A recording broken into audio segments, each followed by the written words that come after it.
Comenzamos. Otra vez conversaciones de oro. Estamos también repitiendo el lugar, Animal Sospechoso, la librería dedicada a poesía en Barcelona y una transmisión que solamente es posible gracias al equipo de gestión cultural de Petroperú, que de más forma denodada, comprometida, llevan adelante este espacio, del cual yo soy el rostro visible, pero que hay un equipo detrás que me va alimentando información al teléfono, las publicaciones y demás. Y hablando de publicaciones, incluso hoy ya puedo disfrutar, después del tiempo pasado en Lima, con el ejemplar impreso del libro que nos convoca. Y el libro que nos convoca es el correspondiente al Premio Copé de Poesía del año 2015, la Bienal número 17. 2015 es un año para mí muy significativo, porque yo abandoné el trabajo en la empresa editorial privada, en la cual hacía trabajo de gestión, de corrección de estilo, el área que teníamos estaba la coordinación a mi cargo, para pasar al ámbito del Estado y dedicarme también a publicaciones. Menciono esto porque hace 10 años yo hice un máster y desarrollo sostenible. Y recién en 2015 tuve la oportunidad, o volví a tener la oportunidad de familiarizarme con cuestiones ambientales, ecológicas y de sostenibilidad. Mi rol era ser responsable de publicaciones del Comité Editorial del Ministerio del Ambiente. Y en ello entonces nos dedicamos a una serie de publicaciones que tenían que ver con grandes nevados, el cuidado de nuestras playas, el recorrer con publicaciones toda la riqueza natural, pero también el afán de conservación que tenemos que tener como ciudadanos. Digo todo esto porque en el 2015, entonces, volví a territorios que hacía tiempo no visitaba, como Chimbote, en Ancash, y había que hacer varias incursiones al Callao para hacer coordinaciones propias del trabajo de publicaciones de carácter medioambiental que yo hacía. De haberlo sabido, habría conocido a alguien que nació en Chimbote y que vive en el Callao y que es poeta. Y recién hoy tengo la oportunidad de conocerlo. Y es el ganador del premio Copé de ese año, 2015. Ese ganador del premio Copé se había presentado al certamen bianual de Petroperú con el libro La colina interior. Y su jurado es un jurado diverso y siempre significativo, de peso, como es el que suele tener Petroperú. Ese jurado estuvo conformado en ese entonces por Giovanna Polarolo, por Médico Mudarra, por Ricardo Silva Santesteban, por Marcela Robles y por supuesto teníamos la presencia de Pedro Cateriano en representación de Petroperú. Cuando se abrieron los sobres de ese año 2015, el ganador fue Antonio Sarmiento, que es el poeta que hoy nos acompaña para esta conversación que rinde homenaje a aquel premio Copé, edición 17, 2015, y también para lo que significa La colina interior. Libro que he releído otra vez con esa sensación de asombro, de plenitud que genera esta propuesta arriesgada, sólida, evocativa y también tan erudita de Antonio Sarmiento. Antonio, gran abrazo desde Barcelona. ¿Cómo estás?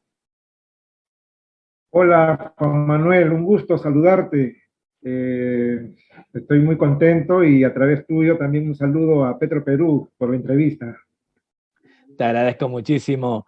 Antonio, una primera pregunta, y es la habitual antes de entrar al contenido del poemario, es que nos cuentes dónde estabas en 2015 para presentar este poemario al premio y cómo estuvo esa noticia meses después de haber ganado el oro. Cuéntanos, por favor.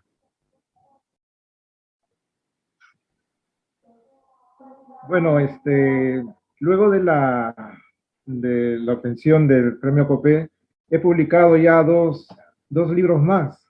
Recientemente, son dos poemarios. El 2018 publiqué Sin piloto automático y luego Tierras que demoran al sur, este año. Entonces, he continuado escribiendo poesía con fuerza y tengo también otros libros que de repente el próximo año también los estoy dando a luz. Cuando Recuerdo el título de tu último poemario, Tierras que demoran al sur. Recuerdo esa línea de Raúl Porras Barrenechea, cuando él intenta explicar por qué el Perú se llama Perú. Y él, claro, él dice el Perú es Perú porque alude a tierras que demoran al sur. Mi querido Antonio, ¿sí? tengo la preocupación de una conectividad que anda ligeramente fallando, según me anuncian por el teléfono. Ojalá que no tengamos problema con la transmisión.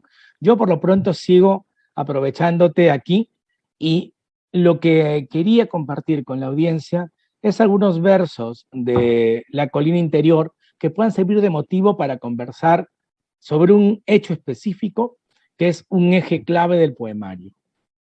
Dice así: también tuvimos nuestro mayo, mayo del 70 en la Florida, cuando la historia abrió el pico en implacable rueda de las asambleas, el proceso revolucionario de los no alienados, de los desalienados. Y los versos continúan. Aquí varias cosas. ¿Qué es la Florida para Antonio Sarmiento? ¿Y qué es mayo de 1970? La Florida es el barrio donde yo nací, en Chimbote. Es el lugar donde eh, toda la escritura de la colina interior y tiene una connotación especial. Para mí, como otros poetas, de repente otras ciudades, es la ciudad edénica, el jardín original, la especie de Comala o Macondo para estos grandes escritores, ¿no? Entonces, y el mismo título me aludía a ello, la Florida, ¿no? Entonces, yo viví allí en la Florida hasta los 8 años y luego ya viajo para el Callao. Entonces, el libro, La colina interior, alude a esa infancia de esos años y tú haces una fecha de mayo del 70 porque fue el terremoto, se dio el terremoto, el terrible terremoto del 31 de mayo de 1970. Entonces, yo hacía también un paralelismo dentro de lo trágico que puede tener el terremoto, un poco con lo que es esa transformación, esa vanguardia que había también en mayo del 68, por cuestiones políticas, sociales. De igual forma, de manera, cierta analogía o cierta simbología, traté de un poco de buscar ese paralelismo, ¿no? Entonces, que se puede encontrar ahí en esas dos fechas que tú estás mencionando. Tú sostenías en el discurso con el cual agradeces el premio Copé de Poesía del 2015 lo siguiente: que la escritura es un acto de traducción permanente que nos revela en esa zona íntima, cruzada de grandes crispaciones e imágenes fulgurantes. ¿Podrías desarrollar para nuestra audiencia, que no solamente es una audiencia que lee poesía, sino que escribe poesía, está interesado a todo lo que involucra ese quehacer del poeta, desarrollar esta idea de la traducción? Claro que sí. Yo pienso que la poesía, por ejemplo, es un sismógrafo, ¿no? Es un sismógrafo que registra los movimientos interiores del poeta. Entonces, un poema sería algo así como una traducción aproximada de ese mundo interior en caos. Hay un poco de esta situación que tiene que ver justamente con el terremoto en sí, con todo lo que significa, ¿no? El terremoto también es una alusión a ese sacudón creativo que todo artista debe tener para poder realizar sus mejores creaciones. Y también me hacía alusión en esa época a la vanguardia, un terremoto artístico, ¿no? Entonces, siempre al escribir el libro, trataba de buscar paralelos, ciertos paralelismos dentro de esta parte, digamos, trágica que trae, pues, un terremoto de esa magnitud, pero también ligándola con el tema artístico. ¿En qué sentido fue un desafío querer abordar el sismo en Ancash, Yungay, Ranrairka, a través de la voz poética. ¿Cómo fue esa complejidad de poder abordar esta herida de la tierra de la cual procede, siendo Ancash, y cómo esta está conectada también con esa herencia del padre, la ausencia de los abuelos? Es que yo, digamos, mi familia, yo procedo justamente del lugar donde hubieron muchas muertes, y se recuerda, siempre se ha recordado, ha quedado en el imaginario de las personas a través de generaciones. Recuerda que hubieron más de 60.000 muertos, 20.000 desaparecidos, dos poblaciones arrasadas, Ranrairka, Yungay. Entonces, indudablemente es una literatura que estaba sepultada, oculta, digamos, porque incluso hace 2 años o 3 años antes de la pandemia publicaron un libro sobre el terremoto y recopilaron más o menos 500 páginas sobre poesía, relatos, cuentos ligados al terremoto. Entonces, eso para mí indudablemente me marcó. Yo siempre he vivido desde niño con esa recuerdo muy a la distancia, imágenes fulgurantes, a la lejanía, especie de movimientos que no logro por la edad, tenía pues 4 años, pero sin embargo, esas imágenes escurridizas son las que me han acompañado siempre y que se parece mucho a la poesía, porque no había que interpretar mucho, sino dejarse de llevar por ese movimiento, digamos, de esa luz de imágenes, y eso fue lo que dio inicio a la colina interior. Querido Antonio, si bien yo tengo el ejemplar impreso y que he disfrutado y que me ha conmovido y remecido durante estos días, la audiencia puede acceder a los poemas, al libro completo en la versión digital que está colgada en los comentarios de esa transmisión. No obstante, yo te quiero pedir si puedes leernos un poema para que nuestro público se haga un panorama mucho más amplio de aquello que ya venimos conversando.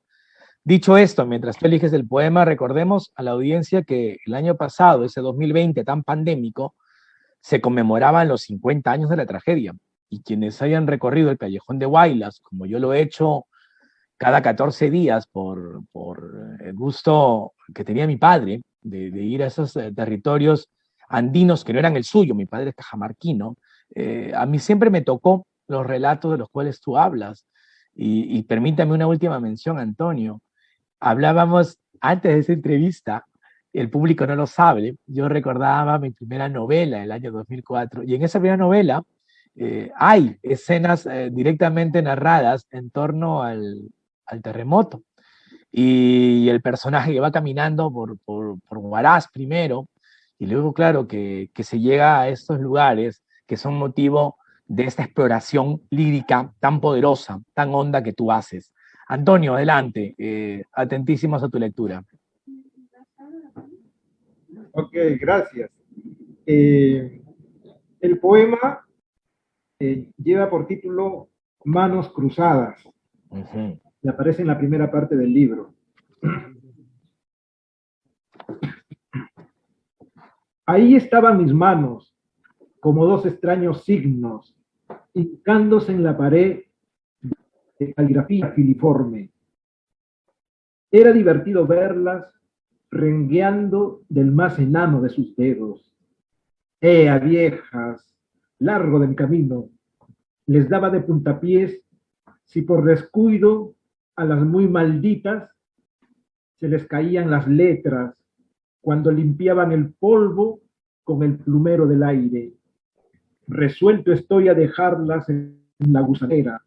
Igual ellas habían muerto para mí desde hacía tiempo, pero las escurridizas tratan de adosarse a mi cuerpo, hundirse en mis entrañas, deslizándose con la grasa que emana de la escritura, y corrí como loco por la calle real de las tumbas. Las muy muertas se agarraban de los bordes, colgándose del sexo enmarañado, dando vueltas por mis extremidades. Bastardas, hipócritas, mi grito rebotó en el aire. Ahora, cuando alguien me ve con las manos en el bolsillo, chasqueo mi lengua como si no pasara nada y le digo que tengo frío, mucho frío. Gracias, Antonio. Yo sé que allá estás disfrutando de una mañana tranquila en el Callao, seguramente 17 o 18 grados. Aquí ya vamos a 10 grados en Barcelona, así que comparto el frío también de esa voz poética, pero de otra dimensión. Allá lo que quería preguntarte, y que no lo he hecho a ningún poeta en este trayecto de entrevistas, mi querido Antonio, pero yo estoy de acuerdo contigo en que un poema no hace falta que se explique. Lo interesante está en que lo aprovechemos, lo leamos o lo escuchemos. No obstante, Antonio, me da curiosidad lo siguiente. ¿Por qué elegiste leernos Manos Cruzadas? ¿Qué significa Manos Cruzadas para ti como poema y en el libro La colina interior? Yo intuía que lo elegirías, veto a saber por qué, pero me da curiosidad para quienes nos siguen en la audiencia, qué poema y por qué a veces tiene razones el poeta para elegir uno entre varias opciones de su propia obra. Claro que sí. Eh, en realidad, poeta, en el caso de la colina interior, es visto como un excavador, un arqueólogo de su propio pasado, de su propia alma.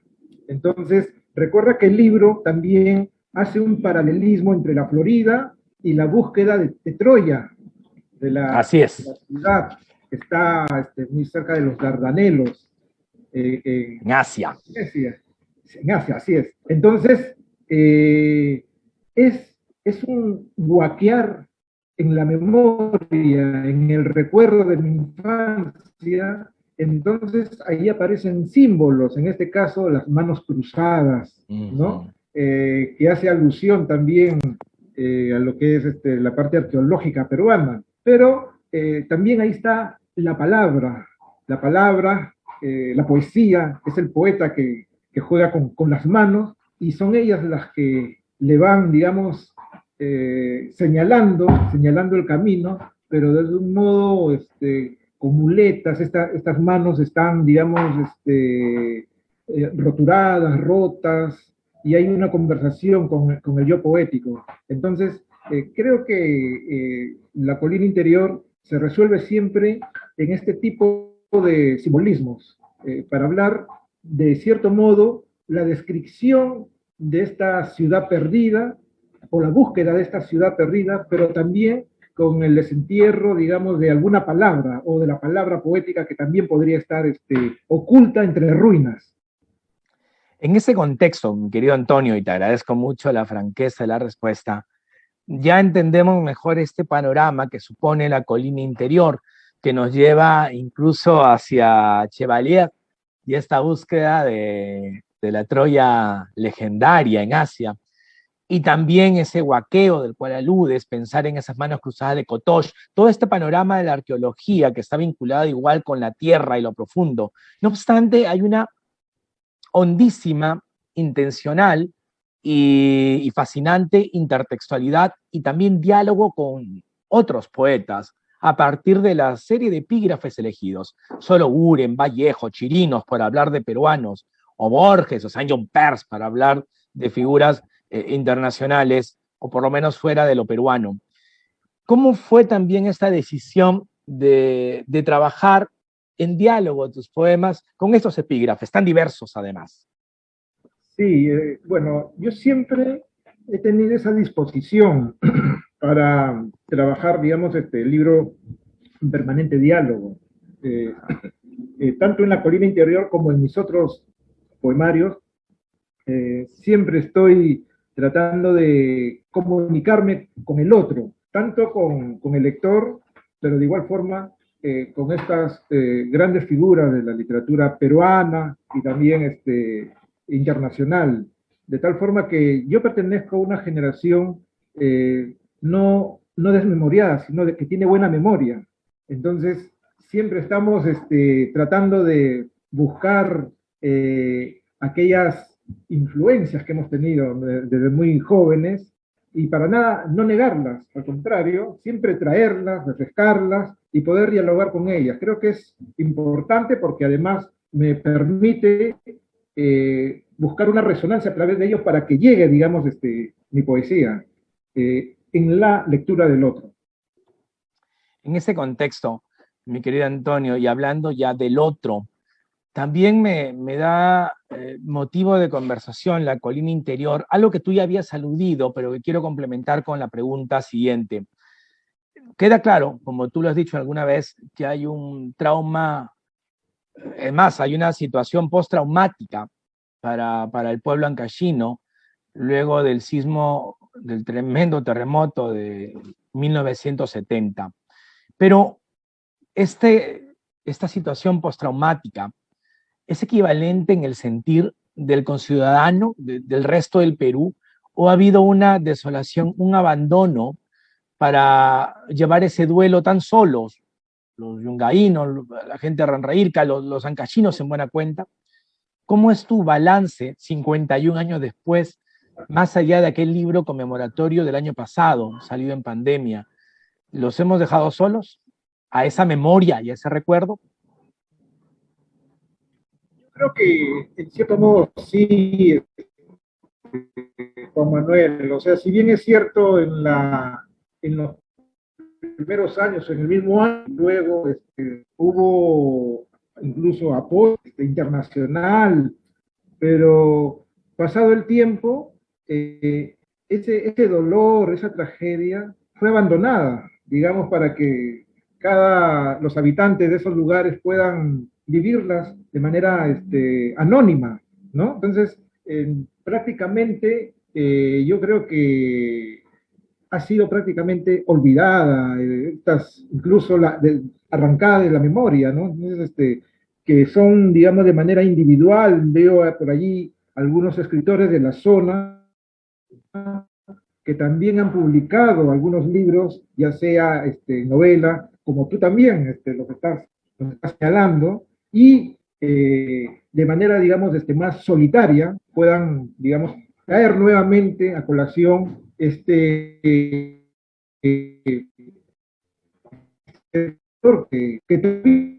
creo que si no yo hubiera, si eso existiese, yo no estuviera, no hubiera publicado de repente La colina interior, porque me llegaba. Es un libro incluso, te diré, Juan Manuel, que lo escribí, es el libro más rápido que escribí, fueron 3 meses nada más. Pero cuando me dicen, pero en 3 meses hiciste ese libro, sí, lo que pasa es que el libro lo tenía toda la vida, ya en mi mente, prácticamente necesitaba justamente ese terremoto creativo para poder volcar todo este sentimiento que yo tenía de toda la vida. Entonces, de igual forma, pienso que también en la zona, en el mismo pueblo, los mismos escritores que viven por ahí tienen ese mismo sentimiento, ¿no? Entonces, falta darle mayor publicidad de repente.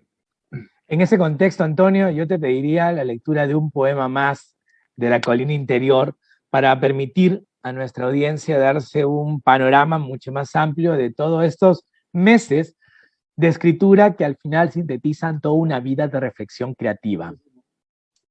Si gusta, tú me dices cuál o quieres. No, el que tú quieras, por favor. Ok. Entonces, voy a leer el poema que justamente yo creo que es el que hace alusión puntual a esta situación traumática que se vivió y que aparece en el baile del minué. Muy bien, gracias.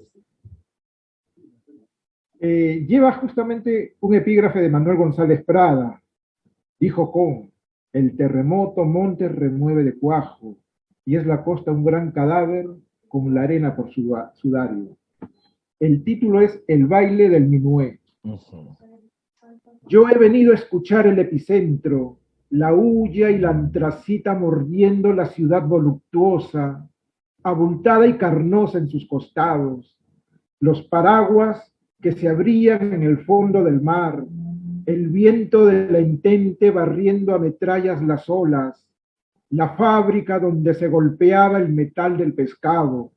Ya escucho a la gran eclosión de mayo, a las palomas emigrar al sur, la huelga general del sindicato. Las mujeres salían de la fábrica, bullosas y sensitivas como una muchedumbre de perdelas, cruzando la Florida Baja.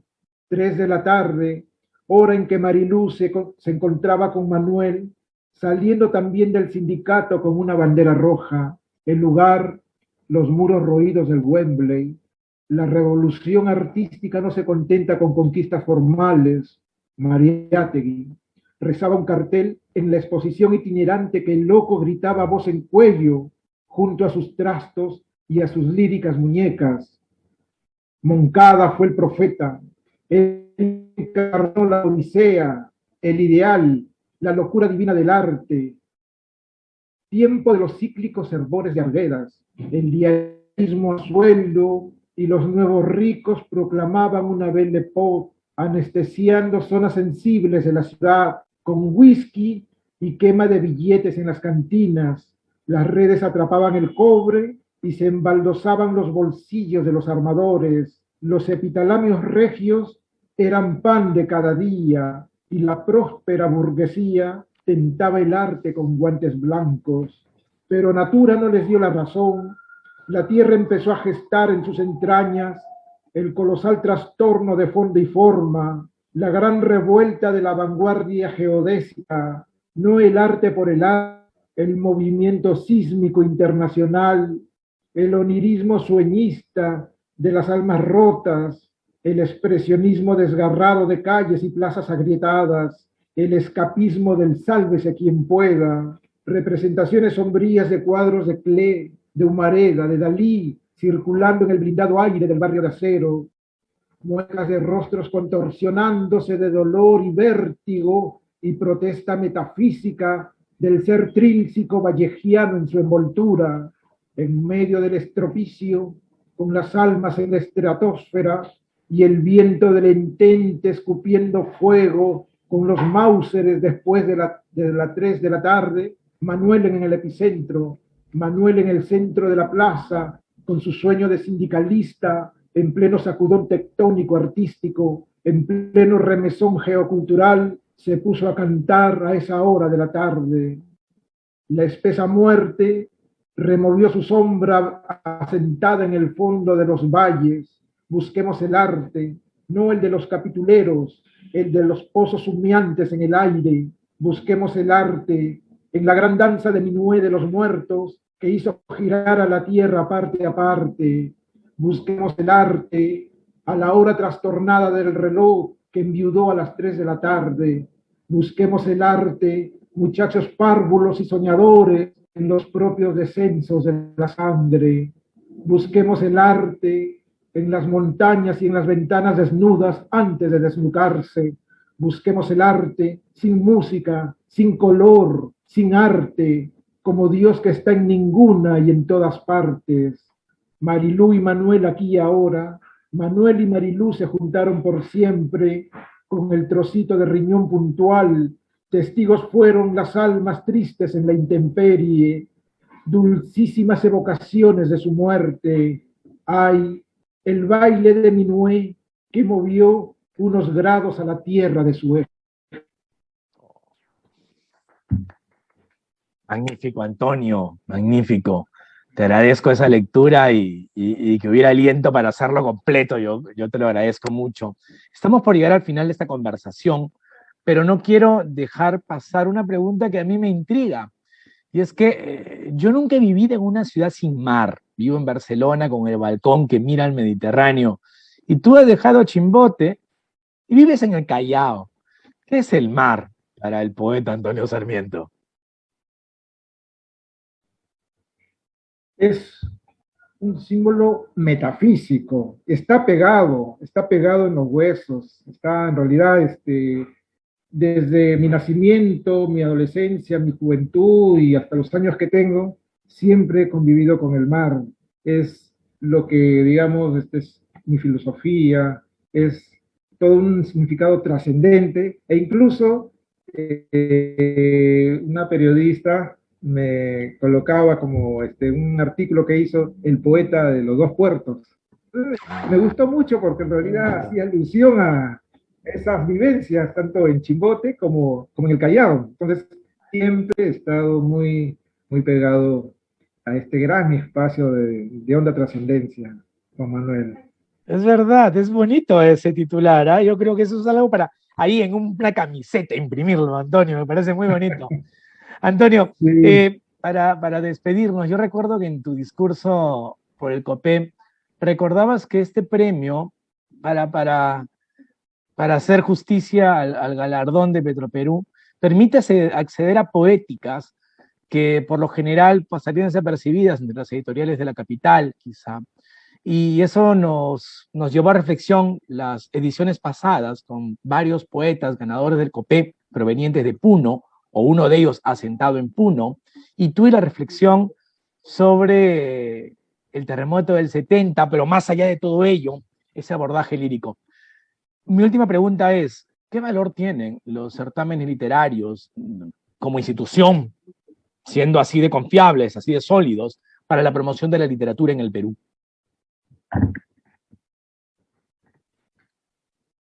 De manera puntual quisiera referirme al premio COPE. Creo que es fundamental, es importante la labor que viene realizando Petroperú a través de este certamen, de esta bienal, porque desdemocratiza los ámbitos de la literatura. Participan todas las regiones, todos los poetas de diversas regiones, y si uno hace un recuento de todos los poetas que han participado, tanto los ganadores, finalistas y todo, vas a encontrar pues todo el universo poético del Perú. Entonces, dar ese espacio, esa posibilidad de seguir creando, de seguir soñando, es importante en un país pues donde creo que eso es lo que falta. Entonces, agradecido, muy agradecido a Petroperú que sigue persistiendo con ese premio, el COPE, para que otros amigos también puedan también seguir participando. Y a ti, Antonio, agradecerte muchísimo el abrirnos las puertas de tu casa para remontarnos a ese año de 2015, a ese COPE de oro tuyo y esa colina interior que nuestra audiencia puede leer en los enlaces y que yo he tenido el gusto de releer gracias a esta oportunidad de entrevista contigo.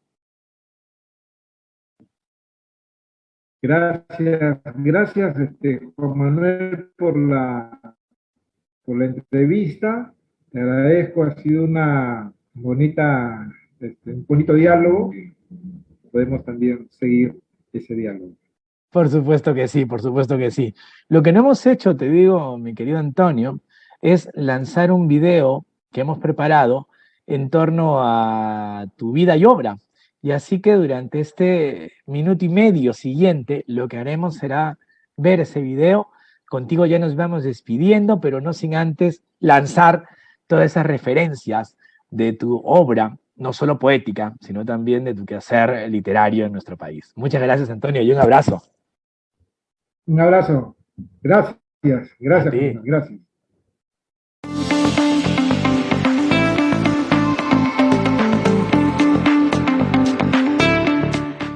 Antonio Sarmiento nació en Chimbote en 1966. Poeta e investigador literario, realizó estudios de Ciencias de la Comunicación y Educación en la Universidad Inca Garcilaso de la Vega, institución donde ganó los Juegos Florales de Poesía. Es autor de una amplia obra que incluye los siguientes títulos: Cantos de Castor, Tontas Canciones de Amor, Tiempo tatuado en la piel, Sin piloto automático, Tierras que demoran al sur, entre otros. Por su poemario La colina interior, ganó el premio Copé de Poesía en 2015. Antonio Sarmiento también es autor de un libro de historietas, Ángeles Caídos, y otros sobre estética, como técnicas de restauración poética. Entre los reconocimientos a su rol como difusor de la cultura y escritor, destacan la llave de la ciudad de Bellavista, distrito del Callao, en 2019, y la distinción de poesía Juan Ojeda, de Chimbote, en 2021.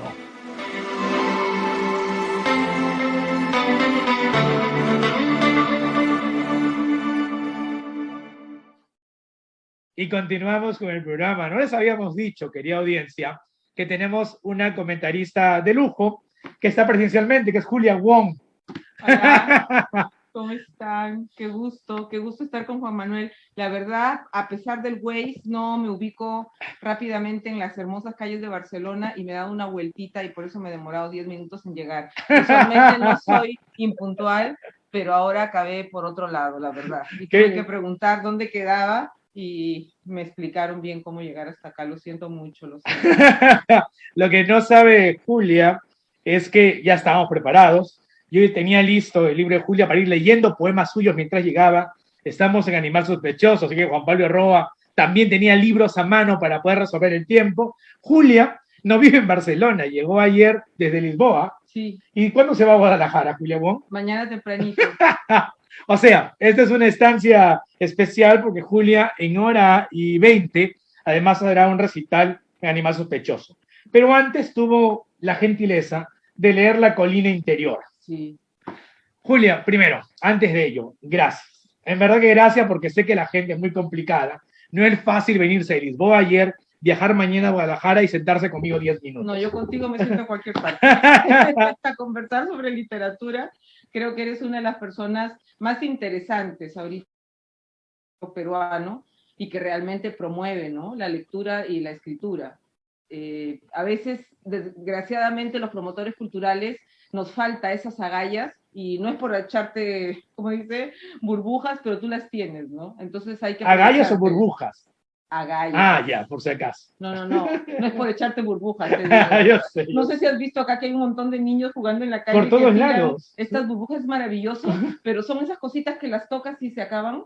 Ah, ¿no? okay. Por eso te digo. En cambio, cuando uno está en un sistema donde sigue, es constante y sobre todo arma una especie de pedagogía de la literatura, creo que es importante, ¿no? En ese sentido, mi querida Julia Wong, perdona que levante la voz, suena un poco extraño, pero como estamos con Julia, va a haber público aquí. El libro La colina interior es un libro complejo, es complejo. Estuve hablando hace un rato con Antonio Sarmiento, ya te lo presentaré por redes sociales. Él vive acá. No, estuve hablando por Zoom, él está en el Callao, lo entrevistamos por la pantalla. Mira. Y hablábamos de La colina interior porque es un libro que nos remite, a mí por lo menos me toca, por las cuestiones del sismo en Yungay y Ranrailca, claro, y el terremoto en Ancash del 70. Pero a ti, ¿qué te movió de este libro, de La colina interior? Bueno, la primera lectura es eso, ¿no? Él quiere que tú te acuerdes de lo que fue. Supongo que las personas que todavía tenemos la memoria fresca y éramos pequeños, tú eres más joven que yo, supongo, pero que estábamos chicos, nos tenemos el recuerdo en la costa de lo que fue ese terremoto. Pero vincular, es lo que yo te escribo ahí, ¿no? Sí. Hay varios aspectos del libro que es muy difícil entender, porque cuando entras en los versos, esa es solo la primera capa. En el fondo hay 20,000 capas telúricas que él quiere demostrar toda la injusticia del Perú y también el viaje espiritual, sí, que es lo más complejo de entender. Y lo agarras cuando llegas a los versos de Watanabe, ¿no? Claro, ahí me interesaba. Entonces, porque si no llegas a eso, parece que él quiere mover solamente la fibra, la típica, no se enojan los peruanos poetas, pero hay mucha fibra política en el Perú, ¿no? Y a veces caemos en este facilismo de vamos a hablar todas nuestras maldades y la pobreza, y ahora que las mujeres también nos hemos empoderado, contamos todas las, disculpen la palabra un poco fuerte, porquerías o insanías que nos han hecho. Entonces nos quedamos en el discurso políticamente correcto para estar de acuerdo con todas las propuestas que vienen de países más desarrollados, cuando nos olvidamos de que el Perú es una complejidad que se tiene que entender desde otro lado. Y ese otro lado es la misma poesía escrita por peruanos, la tradición, el canon, que hay que saberla agarrar y cómo volverla a utilizar para volver a escribir, ¿no? En ese caso, Sarmiento es notable, ¿no? Sí. Ese hilado, hay versos de Vallejo metidos Sí. en sus versos que iluminan Sí, todo una la estrofa. forma con la naturaleza, con las plantas, ¿no? Y también Arguedas, Es verdad, ¿no? es verdad. O sea, es él verdad. mete así en un entramado y habla de los textiles, ¿no? Sí. Es muy capo el pata. Sí, No la sé verdad si- que sí. No sé si tiene otros libros, pero yo me quedé, porque no es por nada, ¿no? Hay momentos en que uno lee tanta poesía que dice, ay, ya, otro más. O sea, yo lo que quiero es que todos escriban mal o bien y que con el tiempo ir depurando, ir aprendiendo, porque nadie es un Rimbaud o nace escribiendo los mejores versos de su vida a los 19. Normalmente nos cuesta todo un proceso para entender cómo estamos situados en el mundo. Y ahora con el facilismo de Internet, pareciera que es mucho más fácil escribir, pero es más difícil porque todo son las burbujas, ¿no? El bluff, que Sí. parece, ya yo entendí el discurso poético, me voy a poner a escribir, y no es así, pues. En ese sentido, No es así, Julia, no es así. a mí hay algo que no podemos contar completo, querida audiencia, y es que no sabemos todavía quién gana el premio Copé de este 2021, pero sí podemos conversar que Julia tiene experiencia siendo jurado del Copé. Y sin entrar en ningún detalle, ¿qué significa ser jurado de poesía? Es terrible. O sea, yo ya no sé si voy a volver a aceptar una cosa así. Uno, porque sientes más responsabilidad que darle de mamar a tu hijo. ¿De En acuerdo? el sentido que en el dar de mamar, pucha, si quieres te metes una chela y sabes que tu hijo medio que se va a tomar otra cosa y no hay problema. Acá tienes que tener no 5, sino 7 sentidos. ¿Cuánto es el premio en soles? ¿50.000? Creo que sí, no sé. Que son en euros 13.000 euros, digamos, ¿no? Ya no ahí es, nomás. No es tanto la plata, pero yo creo que todos los que han ganado Copé es una puerta. Es una puerta, es eso, ¿no? Es una puerta. Entonces, está en tus manos elegir a quién le abres la puerta. Ya. ¿no? Y entonces salir del facilismo de lo que me gusta, primero es bien difícil, porque obviamente por más que nos creamos profesionales o intelectuales correctos, tenemos miles de capas de egos y de gustos que cuando hacen eco al toque dices, ¡ay, qué lindo!, ¿no?